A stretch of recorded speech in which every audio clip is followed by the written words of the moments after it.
This is StoryBeat, Storytellers on Storytelling, an exploration into how master storytellers and artists develop and build brilliant stories and works of art that people everywhere love and admire. So join us as we discover how talented creators of all kinds find success in the worlds of imagination and entertainment. Here now is your host, Steve Cuden.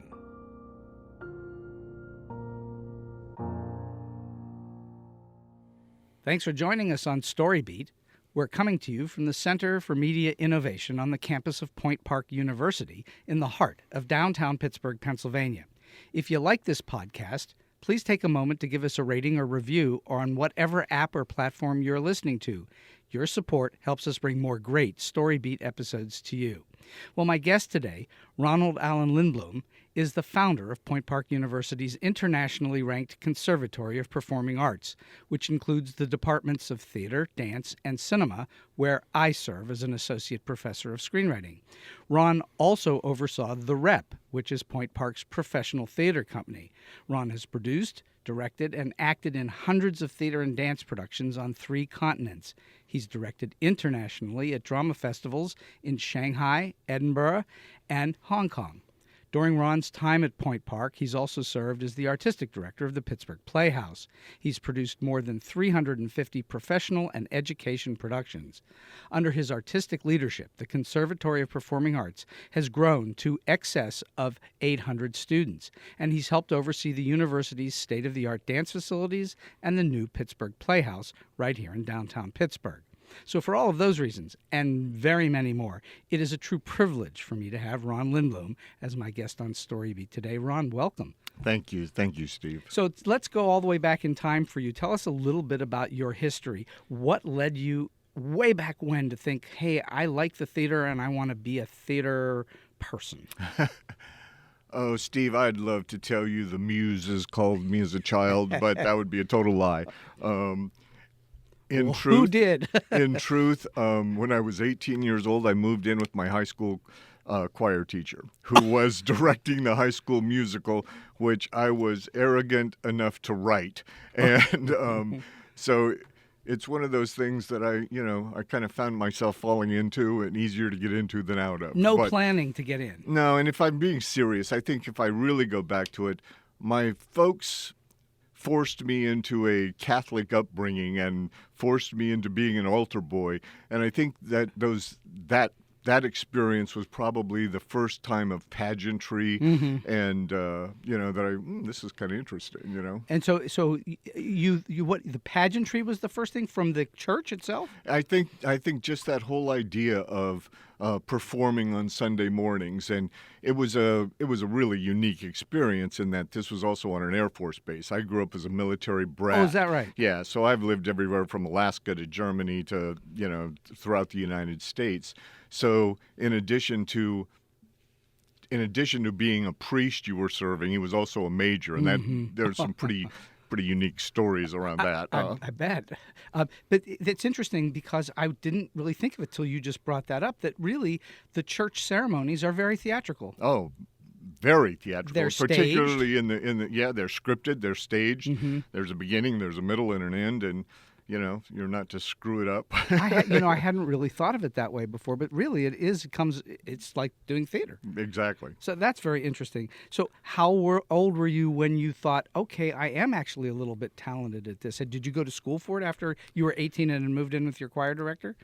When I graduated from high school, I was just in that time period. I ended up with a draft number of 5, so I did not want to be in the Army. So I actually joined the Air Force. I was a medic during the Vietnam days. Okay. And when I got out of the service, once again, I would love to say it was the muse.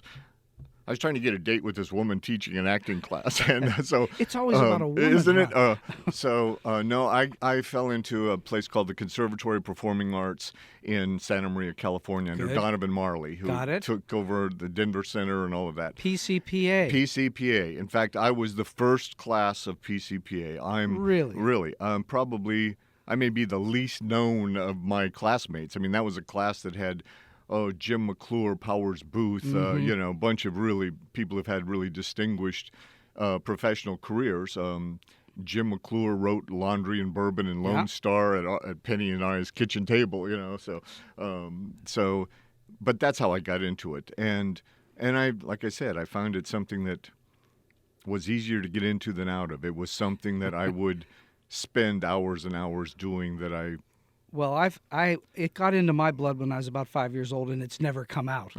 It's been an addiction ever since, and it's pretty hard to get rid of for most people who find that addiction. It's worse than heroin, I think. I think so too. Not that I know anything about heroin. But all right, so theater was not your first creative love then, or was it? Well, it's what I fell into. It was it's the thing that I was exposed to the most. Like I said, with a little bit in high school, and then seriously when I got out of the Air Force, that was a really serious conservatory. And did you get a degree? Yeah, actually, it's connected with Allen Hancock, which is a junior college in Santa Maria, right? And that's what that little junior college is known for, is that PCPA. So yeah, you ended up getting it was a 2-year program, and you end up with an AA degree out of that. But then out of that, I got what they called at that time, they were giving these honor acting awards to Boston University. So I left PCPA and got this honor acting scholarship and went to Boston University. So from the left coast to the right coast. Exactly. Well, and Boston University is a very good school. Loved Boston. I think technically I'm still on leave of absence from Boston University. Well, we're lucky that you left and came here. All right, so who do you think your first and earliest inspirations were as a true theater artist? If I look back on the people that are really who I consider my mentors, the people that had the most influence on me was a man named Joseph Svoboda, La Torna Magica in Prague. I was just one of those people that was fortunate enough to fall in with this group of real artists. Steve, when I was 28 years old, I was the typical American, arrogant, my place in life is downstage center, I know everything there is to know. I happened to fall in with a group of real artists. This is the theater that Milos Forman and Joseph Svoboda. These are people who taught me metaphor, taught me humility, taught me art can be something other than a self-seeking interest. And they were probably Joseph was probably the greatest influence in my Well, he's been a massive influence in the theater for the last 60 years. Absolutely. And I was fortunate enough to have a relationship with him that even involved, this is before the wall came down. Right. I would send invitations for him to be able to leave Czechoslovakia, that he'd end up going down to, he'd do an opera, do the ring cycle and stuff like that. He'd leave, but he needed these invitations to get out of the country at the time. Interesting. So you were instrumental in him getting out for a while.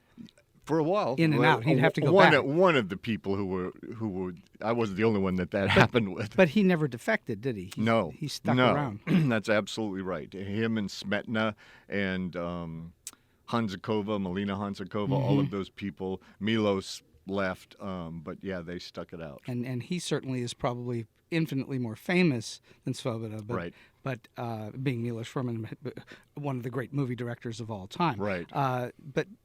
But for someone who was that dedicated to their art that they were willing to go back into the communist umbrella, so to speak, that's something. It was amazing. I mean, I did a project here. One of the first works theater works that Svoboda brought to this country was a work called The Black Monk.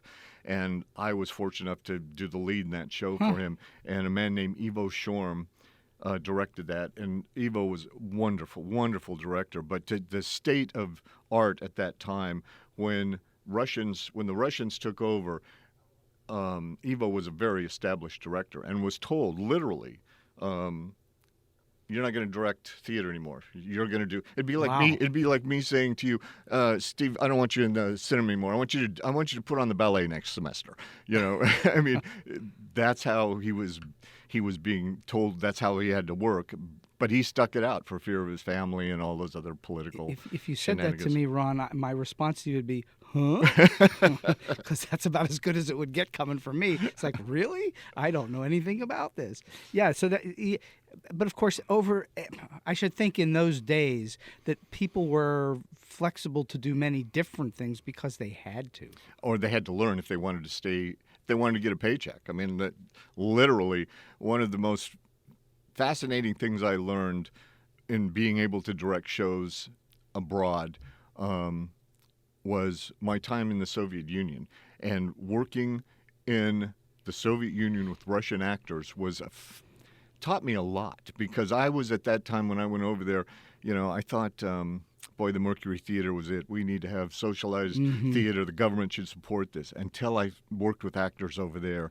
Who were in socialized theater. Absolutely. And it was a big learning experience, because I was with actors. I was these old guys that were like, oh, crap. He cast me. They got a paycheck whether they showed up or not. Right. It wasn't. What that taught me was that the United States has the hungriest, best artists in the world, in my opinion, because these are people who will work 3 jobs to be able to do their art form, to be able to do that.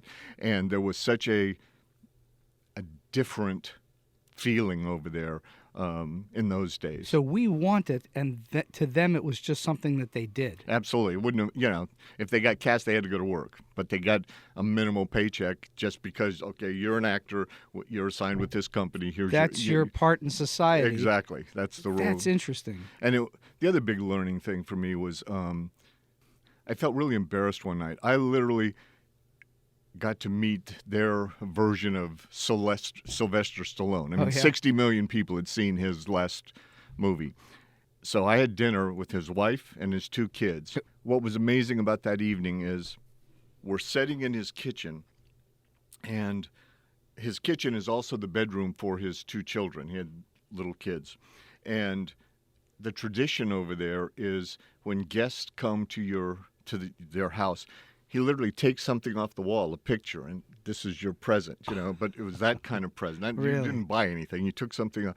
And so during the course of this dinner, Steve, they were asking me questions, and his wife said, Ron, have you ever heard of a place called Palo Alto? And I said, yeah, I know Palo Alto. They had a friend of theirs who was on a high school exchange program, and this young man came back, and they couldn't believe what he was telling. He told us there were 3 cars in that house. Yes? Well, most likely. Yeah. How many cars do you have? Well, I have a car. My wife has a car. How many TVs do you have? He said there were 4 TVs. I'm going, oh, gosh. Making me feel so small. What was so important to them that sounded just like, this fairy tale land. Sure. What we took for granted. Well, we do take it for granted. But it was, also interesting enough, Steve, Russian actors were the closest to American actors in one respect. How so? More so than you'd think, immediately you think it might be British actors in temperament, in attitude. I mean, the ones who were that wanted to work, that, I'm not talking about the old ones that have been around forever, but just Russians in general seemed much more American than I thought, other than we would not put up with the inconvenience of this. This is before the wall came down. So, the big joke when I was over there was, what was that? It was a theater person who told me this joke, and this was the state of their world at the time. The joke was there was an American, a British, and a Russian standing on a corner, and this huge line outside of the ham store. And the British says, oh, look at the queue outside of that ham store. And the American said, what's a queue? And the Russian said, what's a ham? That was the big joke over there at the time. You were there at a time and learned, you said you learned huge things from them. What's the biggest thing you learned? The biggest thing I learned was to appreciate the hunger and the artistry of Americans. I see. What we take for granted, the fact that actors will work 2-3 jobs to be able to do this, from the community actor that to the professional actor. Well, for sure, there are very few actors basically in the world, especially in America, who actually can make a living at it. Right. There are very few. But yet you see lots of great acting all over, especially here in Pittsburgh. I mean, we see some phenomenal acting here in Pittsburgh, but you go to New York or wherever, and you see great acting, but in the grand scheme of how many actors there are in the world, it's just a teeny number that actually make enough money to live off of. Absolutely. But I also, Pittsburgh, one of the most unique places in America. I mean, Why? Well, it's the most European city I've found in America. Really? It reminded me. I don't think Pittsburghers understand this, but No, we don't. but I'm telling you, Pittsburgh blew my mind when I first came back here. Mm-hmm. And when I came in 1998, when I came to interview for this job, I'm kind of embarrassed to say that I was expecting Deer Hunter. That was kind of my impression of Pittsburgh, and it's surprising because I've always felt like I've pretty much traveled every dump between Barstow and Boston, but Yeah. I'd not been in Pittsburgh. But I'd always heard of the Pittsburgh Playhouse. I'd never heard of Point Park College at the time. Sure. But I can remember. People still here know about the Pittsburgh Playhouse, and Point Park is still coming on. Well, I came through that tunnel, number one, Mm-hmm. and was just, first of all, amazed at how the city looked. But The only city in the world with an entrance. it really does have a spectacular entrance. Spectacular. And I was just so surprised by what I saw and what I found and what I thought Pittsburgh was versus what Pittsburgh turned out to be. And it's turned out to be a little cultural gem, hasn't it? And you're part of it. Well, I've said this for 20 years, so I'm saying it again and again. But I really believe this. Pittsburgh to me is it's just the intersection of Andy Griffith and Andy Warhol, and that is such a unique. I'd not heard that before. That's such a unique place, and what I mean by that is my neighbors have the keys to my house, but this is artistically a really vibrant, rich, surprising city. It is. So I grew up here, right? So I knew it as a kid, and as a kid, it was a dump to me. It was a dirty, smelly steel mill town, and I wanted to get away from here. And I went away for almost 40 years. And then when I came back, by the time I came back, I had visited many times. It had turned into not a dump anymore, Right. but into a cultural gem. And that's what this place is now. It's a gem. Well, I think what Pittsburghers don't realize, or maybe it's just me, if I've had a producing, directing creed, if you will, I'm really not interested in doing theater, dance, or film in any city that can't support a professional sports franchise. Interesting. Because we know in America that 1 to 1.5% of the population truly supports the arts. So if you can find a community that has that sports franchise, you have a good shot at finding that 1 to 1.5% that'll really support the arts. So here's Pittsburgh, a city of 300,000 people that has 3 sports franchises, has a world-class symphony, has an opera. That's Ballet. That's Munich. That's not outside of New York, Chicago, Los Angeles. That's not 300,000 people cities in America. Right. So that's why I said it's so much. It feels so European to me in that it's because of its size and because of its how culturally rich it is. Pittsburgh is sports, medicine, and the arts and education. That's what makes up this community. And it's very vibrant in all those quadrants there. Exactly. All right, so you have been doing this for quite some time, and you first got into it basically on a lark, right? What did you do beyond your early degree at Boston University? What did you do to develop your talents? Was it just, did you immediately go over to Czechoslovakia? Or? No, I was an artistic director before I could spell it. When I was 24 years old, I took a leave of absence from Boston University, and I was training. I went through 2 years of PCPA, and then I went to Boston University and did a year. And I've always been somewhat fortunate in that I'd get a job. It took me 14 years to finish my undergraduate degree because I'd get a job, I'd take a class, if Right. But when I was at Boston University, got together with some people. Young man Jerry Levine at the time. Remember Jerry Levine from Teen Wolf and those, Yeah. and Nina Tassler? Sure. Okay, these were all my classmates. Well, we started this theater called the Collective Artist Theater at the Boston Arts Group on Boylston Street. Talk about sounding European. Really. So it was so pretentious. But it was some of the greatest outlaw theater I've ever done. We had such a ball. We were in a little, like, 65-seat theater on the second floor of the Boston Arts Group. So you started out making theater. You were making it. You weren't just being in it or hired. You were making it. No, that was always my arrogance, I mean, even from, okay, you got to be the high school musical. Okay, I'll write it. I mean, it was, but yeah, that was always, it was much more interesting to me to make it than, frankly, to do it. I mean, it's the same thing I feel about, I love rehearsals much more than I love the performance part of it. It's you prefer the doing than the having done. Yes, I do. And I have to tell you, I'm the opposite. I love having written rather than writing. But they both wind up with the same place, hopefully. Right. Right? You developed acting, directing, producing, and writing. Was there more? No, that was, and it was always about the people, as it always is. But we started out that theater. We did this play by Mark Medoff for a while there, for my early 20s. I think I made a career out of doing that role. A play called When You Coming Back, Red Ryder. Oh, sure. So we did that, and Kennedy's Children. I happened to fall in at PCPA. I did a couple of new works by Robert Patrick and got to know Robert Patrick really well. Nice. So we were one of the early ones taking on Kennedy's Children when that first came out. And, of course, Boston thought, that was about John, and Caroline, I mean, but yeah, we were in this little hole. This is the 60s, right? This would have been mid-70s. Mid-70s, okay. Yeah.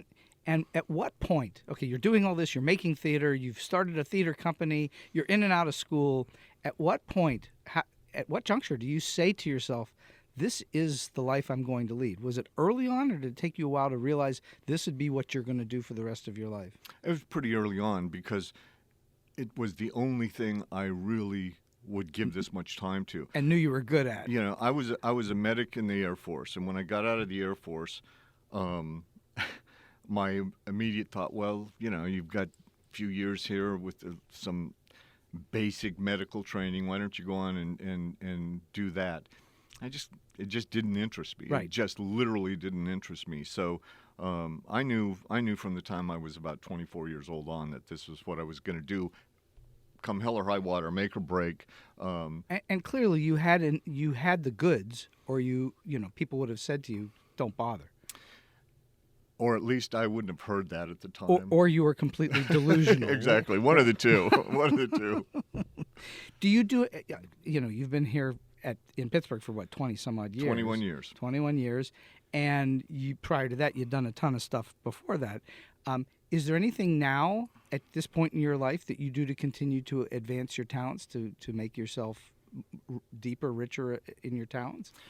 Yes. And surprisingly, what that has been returning to teaching.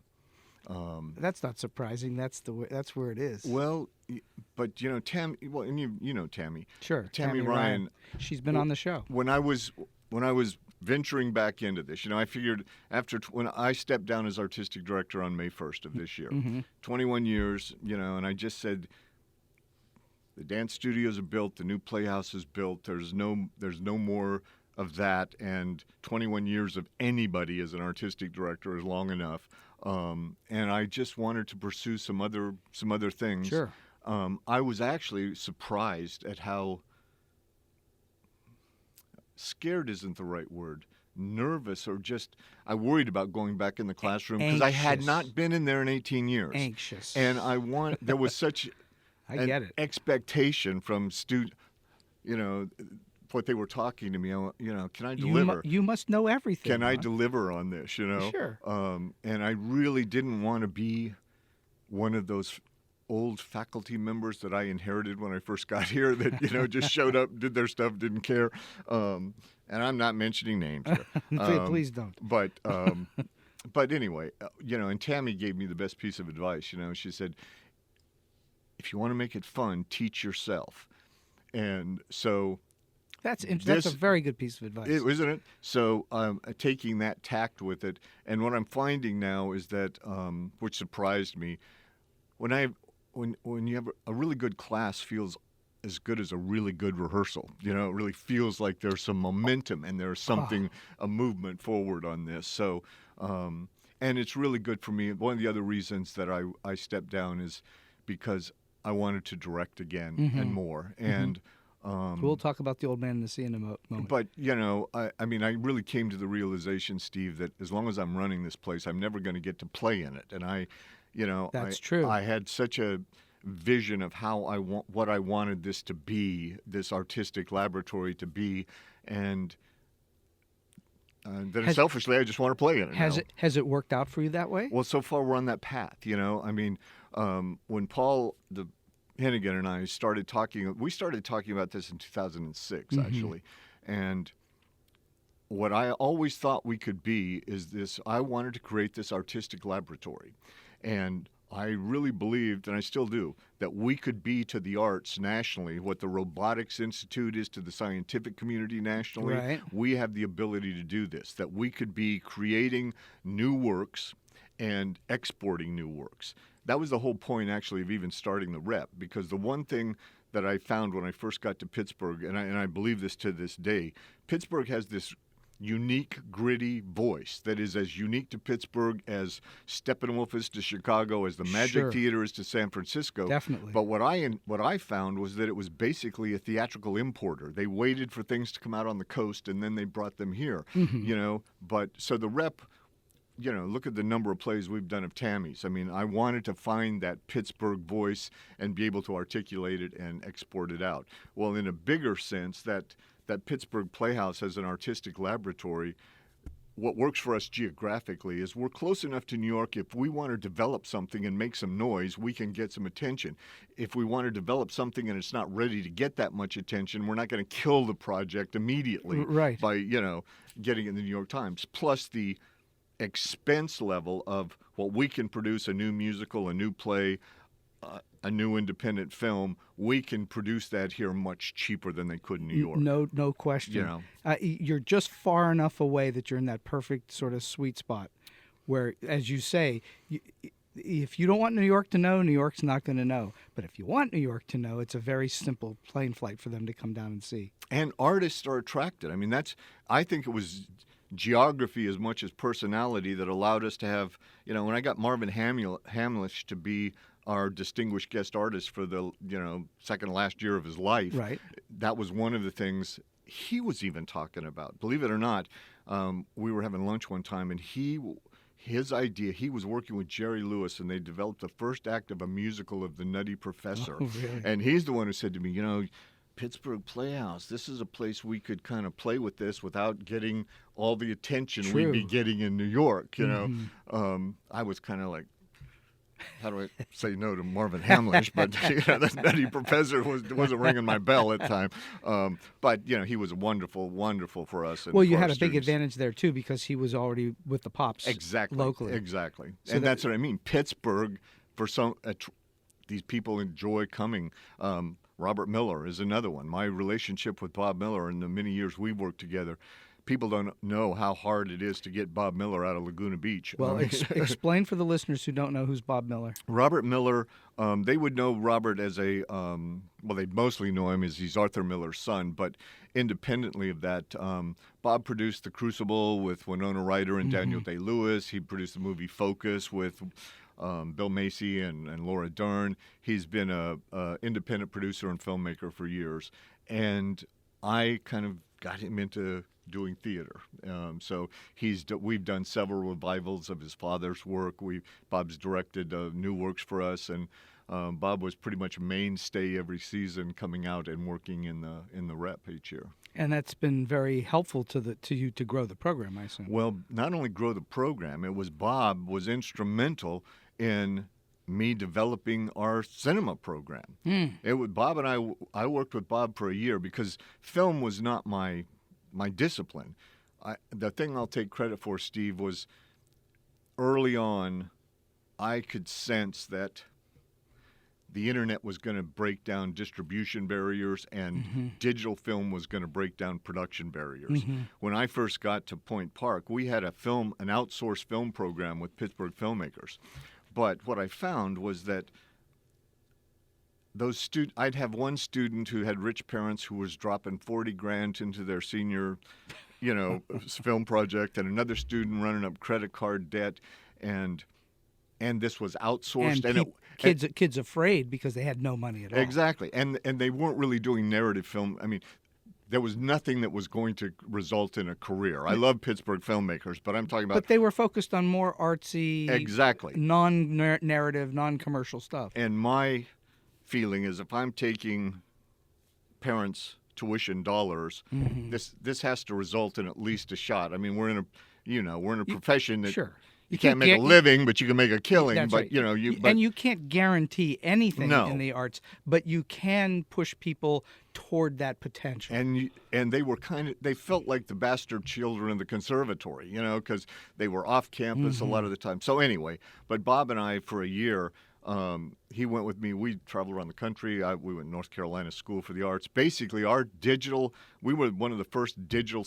cinema programs in the country.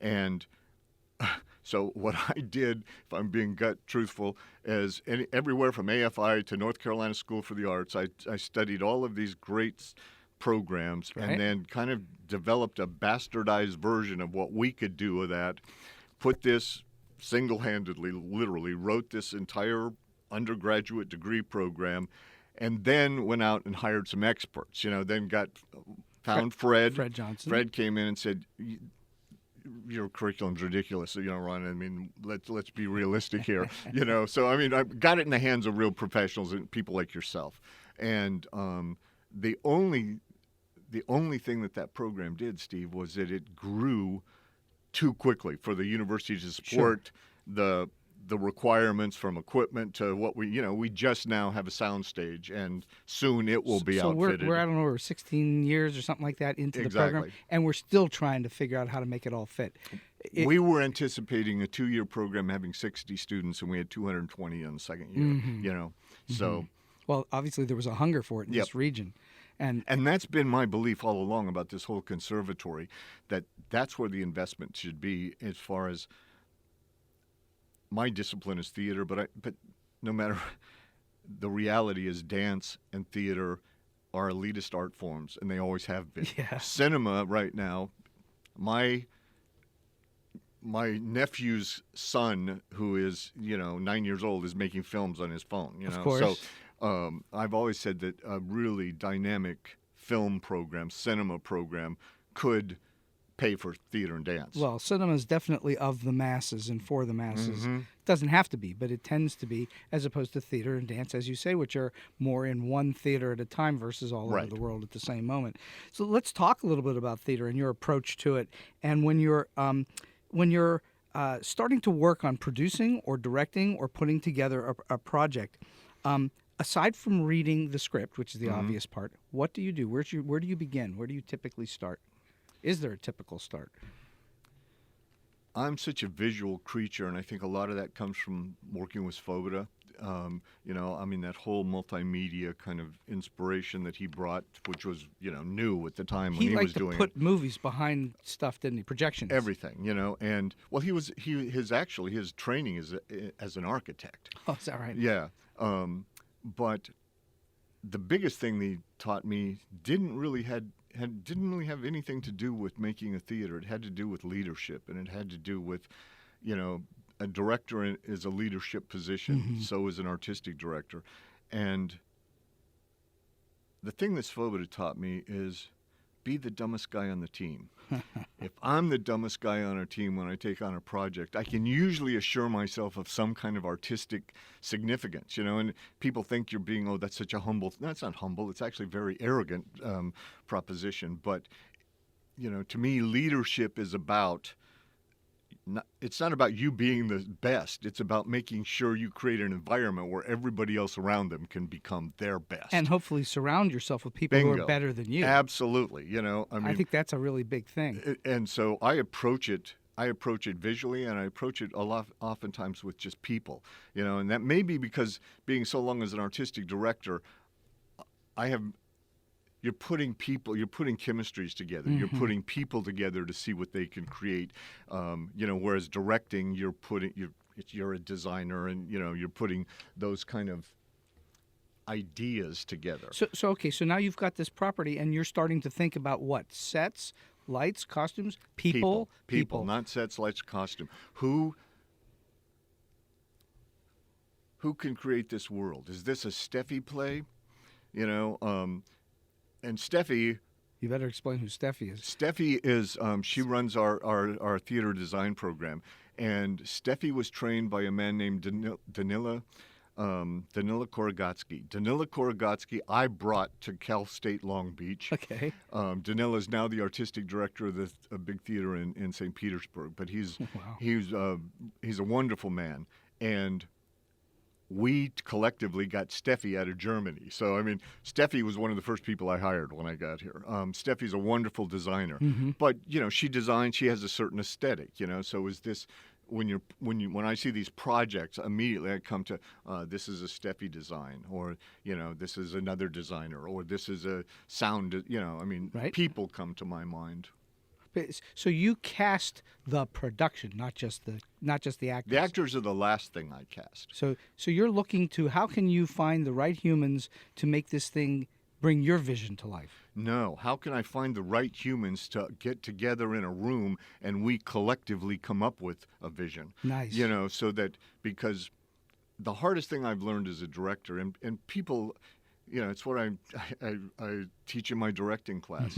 The hardest thing I think for a director to do is to come up with one single unified sentence that is their concept, or is the theme of a play.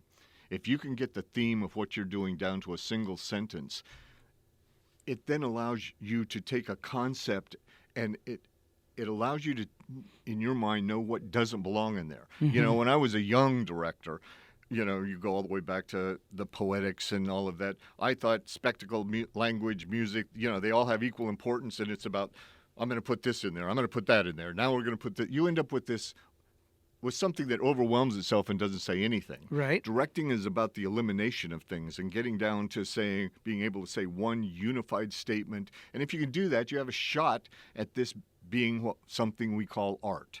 And to me, that's what art is something that has a structure, a foundation, and makes a statement. Well, one of the things I teach my students all the time is the more specific you can get, the better. Exactly. So that's what you're talking about, is you're talking about how can we make whatever this property is, this intellectual property that you're going to address and turn into a live stage show, you need to find what are the specifics in it. What happens with me is I get something, and it sparks a vague notion, and then what I see is, let me surround myself with some people that can take this vague notion and see if we can turn that into a vision. And that's the exciting part. Well, your one sentence, I've said this on this show more than once, and I've said it more outside the show more than once, that Steven Spielberg always says he knows he has an idea that's worth working on when he can hold it in the palm of his hand. Cool. So if you think about the great Spielberg movies, if you think about what is Jaws? Well, Jaws is guys chase a shark. If you think about what's E.T., well, E.T. wants to go home. Those are the whole idea. That's everything. Right. So that's what you're talking about doing essentially, is boiling it down to its essence, its theme, its underpinnings, and then everybody plays toward that. And using that everybody as a resource, because that's where the art comes in. The art comes in from, what does Steve bring to this project? I hadn't thought of that, Steve. If we, if we put Steve in this, and then we mix a little of Steffi in this, that's what's exciting to me is working with those people, those artists. Hopefully, with that chemistry, you come up with some kind of magic. That's when you're lucky, from time to time. The theater for me is the most magical place in the world. Yep. I agree. And I've said this to my, like for instance, our production 3 classes all the time. I say to them, because our students are very into special effects and the technical and making it look really great, and we turn out fantastic cinematographers, and we make things that look great. And sometimes they forget the one part of it that I always say to them: the greatest special effect of all is a great story. And so if you put your product together and you make a great story, the audience won't care if that technical effect wasn't perfect, right? I couldn't agree with you more. In fact, one of the things that's been interesting for me coming back to the classroom now is I was able to have a more global view of our conservatory. Mm-hmm. So, for example, I'm teaching a special topic cinema class right now for cinema directors on just directing actors. Mm-hmm. I'm teaching the one thing that I've talked to Garfield about that I believe we need. When I go to our student choreography showcase, especially that one, the one that's student created, our dancers have technique that stand up against anybody in this world. Yeah, absolutely. But I watch 50% of it's technique. They're not telling story. Mm-hmm. I want to get these young choreographers. How do you tell a story with this? Mm-hmm. What do you get beyond technique? Well, I think that's a problem for an 18, 19, 20-year-old. Exactly. They don't know what their voice is yet. They're still developing it. And so I see this all the time in the cinema department, and I'm sure you're 100% right with the dancers and the actors as well. As great of performers that we turn out of the theater program, and so many of them go off to New York and do very well. They still are developing who they are. Right. And storytelling is still, at the end of the day, what a director does, what an actor does, what a dancer does, what a filmmaker does. It's still about storytelling. Oh, this is an interesting thing to me, because it's hard to convince a person who is a technician, who is a designer, who is a cinematographer, who is an editor. It's hard to convince them that they are actually part of the storytelling. Yep. And without that, when you miss that piece of it, the story doesn't work as well. Exactly. And when everybody's telling the same story or trying to pull toward that ultimate vision, wow. It's both the blessing and the curse of our technology as we've specialized all of these fields. Yes. You know, by the time I get to Tech Week in the theater, Steve, you know what this is. The costume person, that's what it's about. The hair people, it's about the part in the hair. You know, the lighting people, the show's about that. You know, so it's collecting all of that, and that's why it's so important in pre-production for me to get all of those people.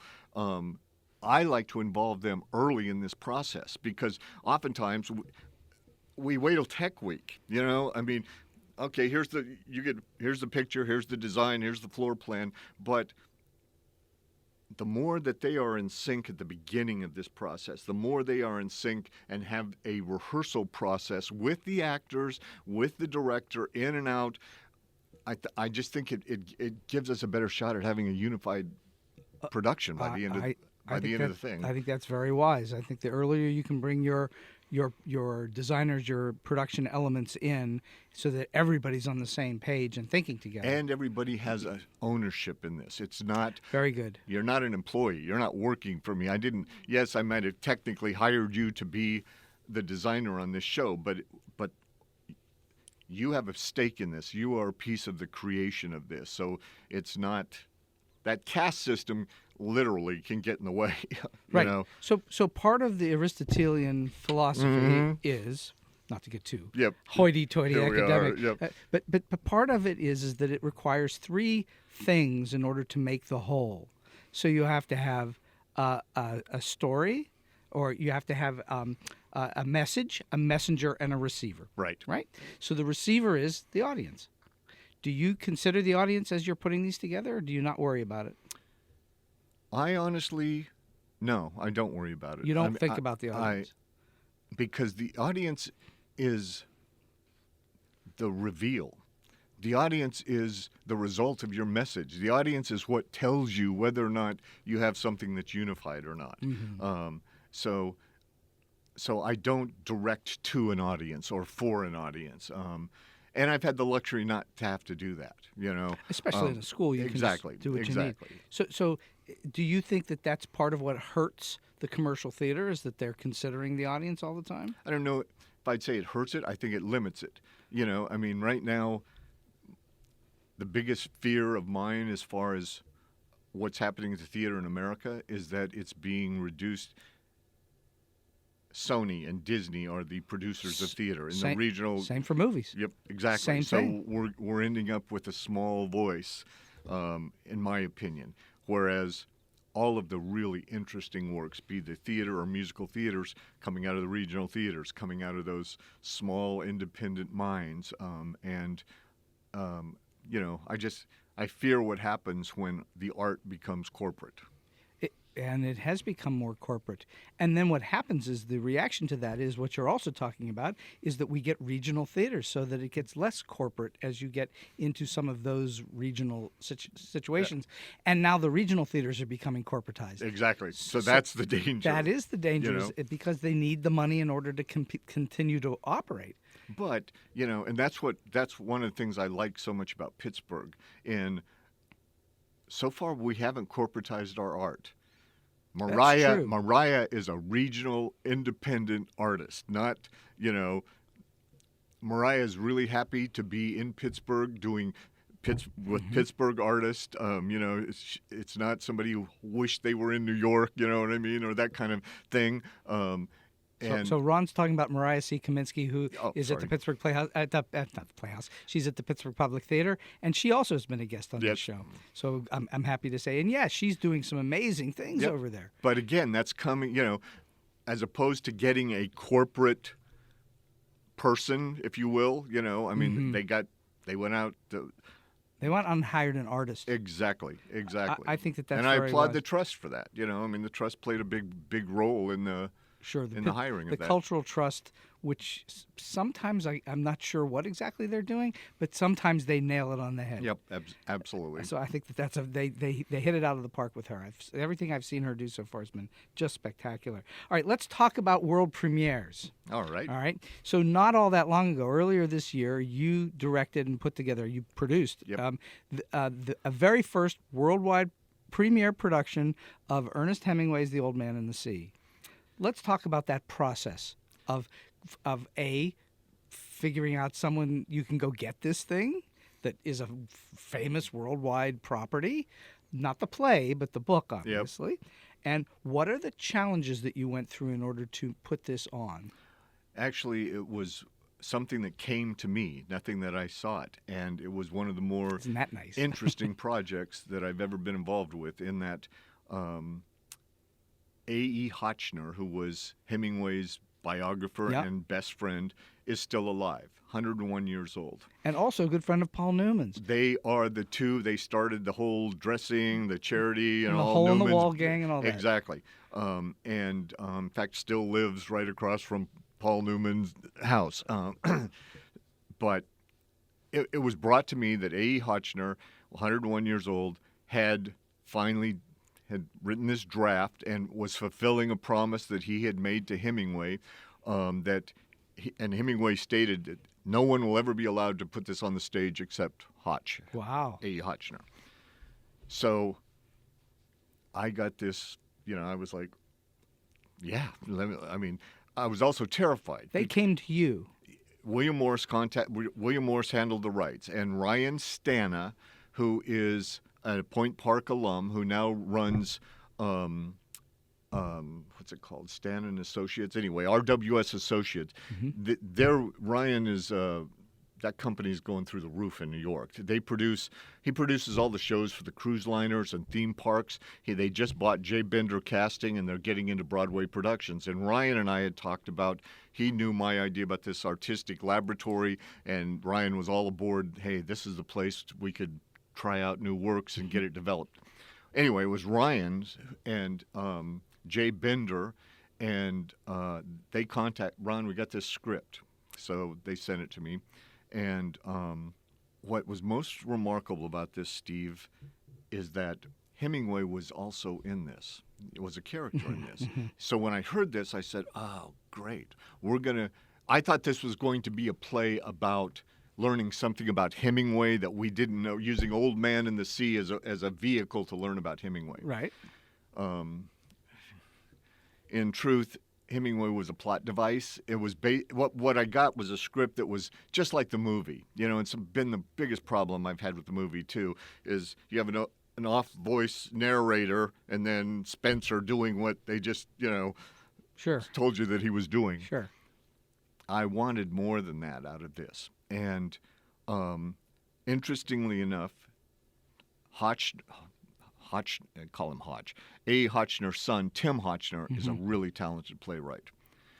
He came in because Hotch is too old to travel. Right. We got a hold of this script, and then so what we did with this was, with Hotch's permission. I mean, we would write, send it to Hotch. I don't know if I like that. We'd rewrite. Anyway, we got this into at least first professional production shape, and made Hemingway much more than just a plot device in this. Made the young boy in this, made Santiago much more of a character in this. And it was, and then what I did was I wanted to, my homage to, or my repetitive Svoboda stuff, I but I got 4 of your students. Right. Cinema students. Well, I was going to do an interview. And so these 4 students came in, and I couldn't pick one, so I picked them all. And so which had its own unique problems. But so anyway, we did this. We did this production, and it's challenging in so many levels because number one, it's Old Man of the Sea, it's Hemingway. There's all of this expectation and pressure, and your antagonist is a friggin' fish. I mean, so how do you articulate this on the stage? And how do you put the ocean on the stage? Exactly. So the first thing that came to my mind when I read this thing was the sound, and that because sound is how I can tell so much of this story without. We're in that small theater, I mean, do you go Julie Taymor Lion King with this? Is it puppets and because there's so many sea creatures and all that stuff. Sure. Nope. Eliminate it. I think one of the most significant decisions I made was a young man named Simon Cummings. Simon Cummings. There was a rock cello band out of Pittsburgh called Cello Fury. Right. They're really good. He's one of their lead writers. So I called in Simon because I thought I want to hire this person and I'm going to put him in the play. He's not going to just write music. He's going to be in the play. An integral part of the play. Absolutely. Well, and what was so funny is Simon comes in, Steve, and I was telling him about this project, and he goes, "You don't remember me, do you?" I said, "What? What are you talking about?" He said, "You hired me when we did, remember A Moon to Dance By with Jane Alexander?" He said, I was a student at CMU. You hired me as a cellist. And I went, "Oh, my God, girl, good to see you again." But he made a tremendous contribution to the show because in the same way that what he could represent sound-wise as struggles, as fish, as optimism, as, the conversation with the old man and the little bird, on the mast was Simon responding with cello music, and it worked really well. The cello was great emotion. The emotion of the cello was fantastic. Yeah, and I realized, I've done this enough to know that there's nothing I'm going to be able to create on stage that'll be as vivid as what I can give an impression in your mind and let you fill in absolutely the rest of that. So well, you did that with video projections as well, right? That suggested things, but let us fill in the blanks. And then, the other thing that I was really committed to, and remember how tough this was. I mean, I wanted a Cuban or as close as I could get. I didn't want a white guy playing the old man again, and the Cuban acting pool in Pittsburgh is somewhat limited. Somewhat. So, but I was fortunate enough to get Anthony Crivello to come in and do the role, and then our recent grad, Gabe Florentino, played Santiago, and then Dave Cabot played Hemingway. It was on November 1st, we did not have a final draft. We started rehearsal January the 2nd. We opened February the 12th, I think it was. It was one of the quickest process, but Tim came in, Hotchner, and that was a really rewarding experience. And I don't think I could have done that without the relationship I have with designers, and there was and a really quick relationship that I was able to form with Tim and with Hotch. I mean, this man is remarkable. In fact, I talked to Tim yesterday. His dad, 102 now, just finished the draft of his newest manuscript. He's a vibrant, all there, fascinating human being. That's where we all want to be. But I mean, really just.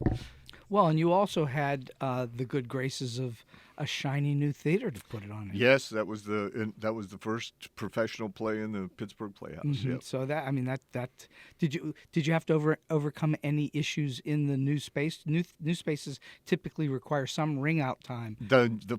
The thing that was fortunate is that we had done a conservatory show in the Highmark with Coramboy, and so my tech staff got to ring it out a little bit. A little bit, yeah, exactly. Because I know every time I've gone into a brand new space, there's always some or maybe many issues that you have to contend with, and sometimes it takes a long time to get it worked out as the best way to handle a new space.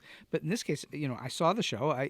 You couldn't tell that there was anything that would have been other than just ordinary putting on a show. And that's, I'll give credit to the designers. I mean, the one thing about that new space, every single inch of that thing was designed for function. Mm-hmm. At the old Playhouse, as much as I love that place, and you've heard me say this, yes. we know that thing was held to duct tape and determination kept that thing on its feet. And a wing and a prayer. Exactly. And nothing was designed for function. But it wasn't designed to be a it was a beer hall and a synagogue that was put together. But I'll give Paul Hennigan credit for this. When we were interviewing architects, it wasn't just this theater wasn't designed by the board of trustees and a president. I was able to take property master electricians, technical out there on the interview with the architects. I mean, stakeholders had a real say in designing this building. Sure. Okay, so back to Old Man in the City, which is what would you say was the biggest challenge, and how did you overcome it? I think the biggest challenge, the time frame was the biggest challenge. I mean, honestly, isn't that always the case? Yeah, though? but I mean, this one not having a script. That's troubling. I like to have at least 60 days, with something that is already developed. Sure. At least, I think the time, although, that was the biggest challenge, but it also might have been the biggest advantage in some ways, because there wasn't a lot of luxury of experimentation. It was like, is it saying something? Is it not saying something? Is this working? Is it not working? I think there's nothing that focuses the mind like a deadline. Absolutely. And that's the one thing I truly know about theater is it doesn't matter if you have 20 minutes, you'll do it 20-minute version That's of it. right. If you have 2 years, it'll take you That's until right. 30 Till seconds 30 before minutes before, 2 years to Of get it course. up. Yeah, so that's right. I think there's something to be said for you got forced by circumstance into whatever that time box was, Yep. and you make best do with what you have in that time. Yep. And something about the theater gods enables you to come out the other end looking good most of the time. And I think the other thing that I can take credit for and I think really helped us is that I'm a director that really likes input and collaboration from his actors. I don't want to. I rarely do I ever pre-block a show. Even I mean, I'm not into that kind of. This is an exploration, and I'm more interested in what I don't know than what I know already. So, Anthony is a wonderful actor. David Cabot, great instinct, and Gabe started out being very intimidated. This is his first professional gig, and he graduated in May, and now in January he's in rehearsal with Anthony. And once we got past that, he grew. He was terrific, and he's a really hardworking, wonderful, talented young man. All right, just want to talk for 2 seconds about academia. You bet. Where you've spent much of your last 21 20 years. Tell me, from your opinion, what are the advantages of someone who is young and thinking about this potentially as a career? What are the advantages of them going to school or not going to school? What are those? Are there advantages and disadvantages to going to school? I think actually one of the biggest advantages and one of the biggest things I tell people and my students. Going to school, besides the training, besides learning maybe what you don't want to do, is the people you're surrounding yourself with, you're going to work for and with the rest of your lives. Absolutely that becomes your base. I'm so glad you said that, because that's it. That is exactly it. You're going to get a fundamental training here and at all good schools. Yep. You're going to get a fundamental training in the basis of what this is, right? Yep. And then everything else is about socialization and who you meet and how you work and learning how to collaborate and all those who things. you turn out to be, you know, as a person. That's reflected in who you're with. That 4-year or whatever year number of maturation process is just gigantic in the life of a young artist. John Shepard and I met in 1976 at the Oregon Shakespeare Festival. We've been working together ever since. Wow. You know, I mean, off and on and things like that. But those people in those fundamental years, you know, I think that's what I tell them. And I also say... I'm still working with people that I went to school with. Absolutely. And that's why I say be really careful, because who you step on, because the people, you know, even I'm talking, you know, in your absolutely one-act rehearsals, you know. People in your classes. Yep. You may never have been in a show with them, but people you may meet in your classroom. And you're going to work with and for them the rest of your life. I'm glad you said that about academia, because I think that is the truest. Not that you don't. It's helpful to have all of the fundamentals and basis, but you can learn some of that just by doing it. Right. You don't have to get an education to learn how to make a set or how to stand on a stage. You don't need school for that. You need school for many other very valuable things. And part of it's becoming a person, part of it's becoming an artist, part of it's about becoming what kind of artist you want to be. Absolutely right. Who are you? Mm-hmm. And that who are you is a huge deal. And there are so many people that don't ever get that. And so they go off, and it takes them 25 or 30 years, and by that time it's their shot is gone, so to speak. Right. So believe it or not, we've been talking for an hour, if you can believe that, because this has flown by. So I'm just curious. You've obviously done a lot of stuff in your life. Can you relate to us one or more stories that might be quirky or offbeat or weird or funny or I'll give you a really strange? surreal one. Yeah, love it. I'm so fortunate to be Bob Miller's friend. Sure. When Arthur died, I was invited to Roxbury, to the house. Wow. They're planning the public memorial at the Majestic Theater. Bob's not a public speaker. He's, you know, and it's his dad. This is tough stuff. But I'm also, you know, Daniel Day-Lewis is Bob's brother-in-law. Rebecca is his stepsister. Sure. Anyway, we're at the night before, so I'm just listening and, you know, having dinner. And so we leave in the morning and we go to the Majestic Theater. So I'm on the stage, and I think, if I remember right, the memorial started at noon. So it's like 10:30 in the morning, and people are filing in, and, you know, George McGovern, Daniel Day-Lewis. I mean, I sat between Mike Nichols and Lauren Bacall. Oh, my goodness. So, you know, I mean, anyway. The who's who of the who's who. Absolutely. You know, and this is, Kushner was one of the speakers. Daniel spoke. Joan Copeland, you know, was Arthur's sister. Or is, I think. Anyway, so I'm standing on stage. This is before everything gets started. And I'm just, you know, and Estelle Parson comes up to me and she goes, "Excuse me, I don't know you, but you look like somebody I should know." I said, "Miss Parson, I'm the only person in this room I don't recognize. So, you know, nice to meet you." But that was a pretty surreal moment. That is a surreal moment. And because that was an amazing morning in the theater. I would say to have been a fly on the wall would have been amazing, let alone in it. Yep. So yeah, Arthur Miller is, you know, arguably top 1, 2, 3, 4 best playwrights who's ever lived, especially in America and worldwide of all time.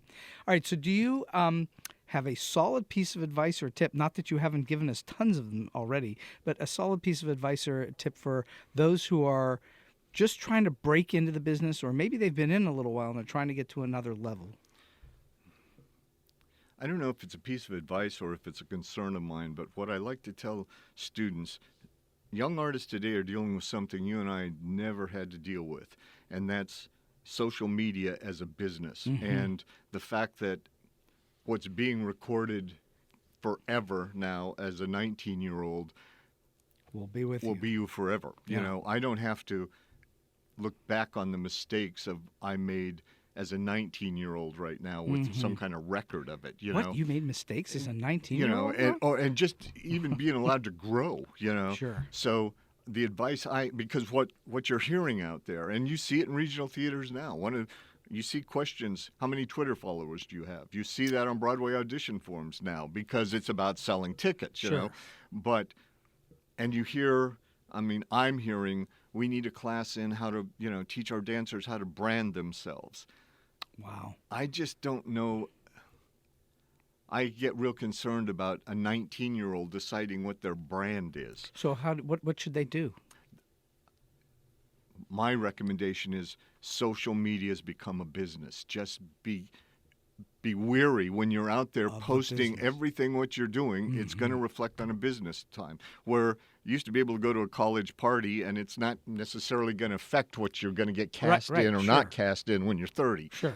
That may not be the case anymore. So just be conscious of it. It's the technology right now is such a new phenomenon, if you will, and I'm talking 20 years new, but you know what I mean. I do.